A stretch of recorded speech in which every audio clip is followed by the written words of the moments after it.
Halo sahabat, selamat datang kembali di channel Pandowo Anom. Pada kesempatan kali ini, saya akan menceritakan sebuah kisah menarik tentang seorang keponakan yang mendapat hadiah spesial dari tantenya.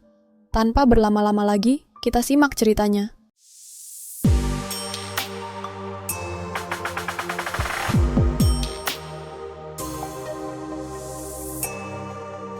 Kisah ini berawal ketika aku tanpa sengaja mendengar suara aneh dari kamar Nano, keponakanku. Semula, aku mengira itu hanyalah perasaanku saja. Rindu akan kehadiran suamiku yang sedang berada di luar kota. Namun, rupanya tidak. Itu benar-benar suara Nano bersama pacarnya. Suara itu memang sedikit mengganggu. Bisa dibilang, memang cukup mengusik pikiranku. Aku sungguh tak percaya, apalagi tanpa sepengetahuanku, Nano membawa pacarnya ke rumah. Semenjak ditinggal ayah dan ibunya yang meninggal beberapa tahun silam, Nano memang menjadi pemuda yang sedikit berbeda tingkahnya. Usianya 23 tahun, hanya terpaut 3 tahun dariku. Ayah dan ibunya tiada karena kecelakaan lalu lintas. Sejak saat itu, suamiku, Mas Jai, yang merupakan pamannya, membawanya untuk tinggal bersama kami. Awalnya, Mas Jai merasa iba padanya karena hanya suamikulah satu-satunya keluarga yang Nano miliki. Namun, belakangan sikapnya mulai berubah. Ia semakin bandel. Aku sendiri menikah dengan Mas Jai. Ia seorang duda tanpa anak dari pernikahan sebelumnya. Usia kami memang terpaut jauh, sekitar 20 tahun.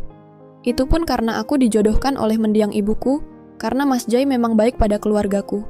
Singkatnya, beberapa minggu kemudian, aku berusaha melupakan keanehan yang terjadi. Dan memang, selama itu pula, tak ada kejanggalan lagi di rumahku. Namun, di minggu berikutnya, Nano kepergok bersama pacarnya saat ia membuka pintu kamarnya. Kirain sepi, nggak ada orang, ucapnya kaget. Jangan cerita pada paman ya, kamu ini sendiri kan nanti yang nggak enak sama pamanmu. Takut dikira nggak bisa ngasih tahu kamu, jawabku dengan nada sedikit tegas. Esok paginya, pagi itu aku melihat Nano sedang jogging di halaman. Aku hanya menoleh sekilas, tak berniat menegurnya. Namun, ia malah mendekat dan menyapa. Jogging ya? Tanyanya santai. Aku mengangguk sambil tersenyum tipis. Iya, Bibi juga sudah lupa kok soal yang kemarin, jawabku, berusaha bersikap ramah dan melupakan kejadian sebelumnya. Aku berharap Nano pun bisa berubah setelahnya. Selanjutnya, kami mengobrol berdua tentang kuliahnya serta berbagai hal lainnya. Rupanya, obrolan itu membuat suasana lebih cair. Kami pun mulai bercanda dan keakraban di antara kami kembali membaik. Hingga malam harinya, aku dan suamiku menunaikan ibadah bersama. Meskipun dalam hati, aku ikut mengobrol dengan Nano dan bosnya siang itu. Percakapan kami ringan, diselingi tawa.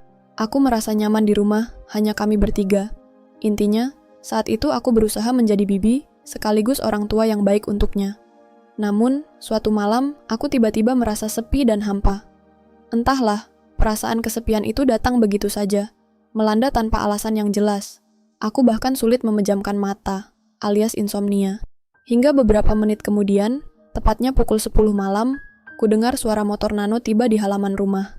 Nano baru saja pulang dari urusan kampusnya. Tentu saja, ia terlihat kecapekan. Aku pun beranjak dan berinisiatif membuatkan teh untuknya. Apalagi cuaca saat itu memang sedang dingin-dinginnya. Setelah teh selesai, aku melangkah menuju kamarnya. Setelah mengetuk pintu, aku berkata, "Ini Bibi, teh hangat untukmu." Saat aku hendak beranjak pergi, Nano tiba-tiba berkata, "Maaf ya, kemarin aku nggak sengaja." Aku menoleh, menunggunya melanjutkan kalimat. Namun, ia justru terdiam sejenak, lalu melangkah ke arahku. Tentu saja, dadaku berdebar. Sepertinya Bibi kecewa dengan solusi masalah, Paman, sambung Nano dengan nada bercanda. "Maksud kamu apa, No?" Tanyaku sedikit heran. Nano tersenyum tipis. "Bibi ngerti kan? Bibi sudah paham maksudku." Ia menghentikan kalimatnya sejenak seolah ragu untuk melanjutkan. Aku hanya bisa menarik napas dalam, mencoba menenangkan pikiranku. Dalam hati, aku mengingatkan diri sendiri tentang kehidupan dunia yang fana dan pentingnya menempatkan segalanya sesuai dengan takdirnya. Aku pun hanya mampu memberi tanggapan dengan ceramah rohani dan komentar yang mungkin terdengar tak jelas maknanya. Rupanya, Nano memang berbeda dengan pamannya. Ia lebih pendiam dan tak banyak bicara. Hingga akhirnya, waktu pun berjalan seperti biasa. Pekerjaan serta tanggung jawab lainnya pun terselesaikan. Seminggu berlalu, dan keakraban kami Keakraban kami masih tetap sama. Kami sering menghabiskan waktu untuk berbagi cerita dan pengalaman. Hingga beberapa bulan kemudian, suamiku jatuh sakit. Ia didiagnosis menderita diabetes, dan kondisinya semakin memburuk. Aku menemaninya selama berminggu-minggu di rumah sakit. Namun, suatu hari, aku berpamitan kepadanya untuk pulang sebentar, sekadar beristirahat dan membereskan beberapa keperluan di rumah. Di rumah, aku merasa sendirian. Aku mencoba mengalihkan perhatian dengan berbagai kesibukan, termasuk menyibukkan diri dengan berbagai macam kesenian. Selama di rumah, aku menyibukkan diri dengan berbagai hal, termasuk membaca teori-teori yang melengkapi pengetahuanku. Aku dan Nano pun sering berdiskusi tentang banyak hal, menghabiskan waktu bersama untuk berbagi cerita dan pengalaman. Hingga akhirnya, tugas pemeriksaan suamiku di rumah sakit selesai. Setelah semua berkas administrasi beres, suamiku pun diperbolehkan pulang untuk menjalani perawatan jalan di rumah. Selama masa pemulihan, aku dan Nano merawatnya bersama. Semua berjalan seperti biasa, hingga suatu pagi, aku merasakan sesuatu yang berbeda. Kepalaku pusing disertai mual. Suamiku yang menyadari hal itu langsung berkomentar, "Jangan-jangan..." Aku mengerti maksudnya, namun aku tak langsung menjawab karena masih bingung. Singkatnya, sore harinya, aku pergi ke apotek sesuai saran. Setelah sampai di rumah, aku segera menggunakan alat tes kehamilan untuk memastikan kebenarannya. Dan rupanya, memang benar, aku hamil. Kabar tersebut disambut dengan bahagia oleh suamiku, begitu pula dengan Nano. Namun, ada sesuatu yang membuatku sedikit terganggu. Saat aku berada di dapur hendak menyiapkan makan malam, Nano berjalan ke arahku sambil tersenyum-senyum. "Selamat ya, Bi. Akhirnya aku berhasil juga," ucapnya dengan nada yang sulit kutafsirkan. Aku terdiam, bengong mendengar perkataannya. Jujur saja, rasa khawatir mulai menyelimuti pikiranku. Aku merasa tak tenang, dan kebingungan dengan maksud ucapannya. Singkat cerita, usia kehamilanku pun telah berjalan 3 bulan. Selama itu pula, Nano mulai menabung dan menyimpan deposito di bank. Namun, tak disangka, beberapa hari kemudian, hal tak terduga terjadi. Keakraban antara aku dan Nano akhirnya diketahui oleh suamiku. Mas Jay begitu terkejut, bahkan saking terkejutnya, kesehatannya kembali menurun. Ia jatuh sakit dan harus dilarikan ke rumah sakit. Hingga beberapa minggu setelahnya, Mas Jay mengembuskan napas terakhirnya. Kesedihan dan penyesalan memenuhi hatiku. Apalagi, aku sadar bahwa akulah penyebab dari semua ini. Kini, Nano pun tak memiliki siapa-siapa lagi. Ia benar-benar sendirian di dunia ini. Setelah pemakaman dan acara pengajian selesai, aku memutuskan untuk pulang ke kampung halamanku sendiri. Namun, dalam hati, aku masih diliputi kebimbangan. Aku berusaha melupakan kenangan yang pernah kulalui, berharap di kampung halaman aku bisa merenungi kesalahanku sendiri. Waktu pun berlalu, dan tanpa terasa, beberapa bulan kemudian lahirlah malaikat kecil ke dunia.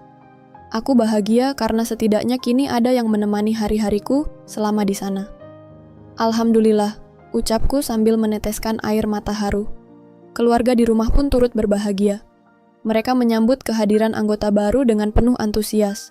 Suasana rumah menjadi lebih hangat, ramai, dan ceria. Hingga sebulan kemudian, saat aku hendak pergi ke pasar untuk berbelanja, mendadak aku terkejut melihat sebuah mobil hitam terparkir di depan halaman rumahku. Sosok pemuda yang selama ini berusaha kulupakan kini berdiri di hadapanku. "Nano, ngapain kamu kesini? Dari mana kamu tahu Pabo rumah Bibi?"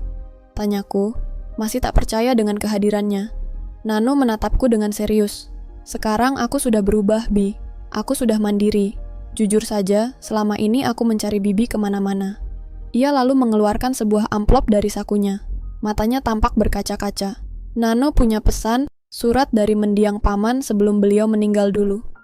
"Bacalah, Bi," katanya sambil menyerahkan surat itu kepadaku. Dengan perasaan tak menentu, aku menerima surat tersebut dan mulai membacanya. "Apapun yang terjadi, biarlah terjadi. Aku titipkan Nano padamu. Istriku, bahagiakan dia seperti kamu telah membahagiakan aku. Karena selama ini, Nano tidak pernah benar-benar merasakan kasih sayang. Aku mohon kepadamu, istriku, ingatlah amanat ini baik-baik." Setelah membaca surat itu, aku dan Nano akhirnya duduk di depan teras rumahku. Ia menangis, begitu pula denganku. Akhirnya, cerita ini pun sampai ke telinga ibuku dan kakakku. Tak disangka, mereka justru merestui aku dan Nano. Hingga di bulan berikutnya, kami pun meresmikan hubungan kami dalam ikatan pernikahan. pesanku, Tuhan tidak akan pernah memberikan cobaan hidup di luar batas kemampuan manusia. Selama kita mau berusaha dan berikhtiar dengan baik, pasti keajaiban itu akan datang pada waktunya. Terima kasih, sobat. Semoga kisah ini bisa menghibur dan menginspirasi. Amin ya Rabbal 'Alamin.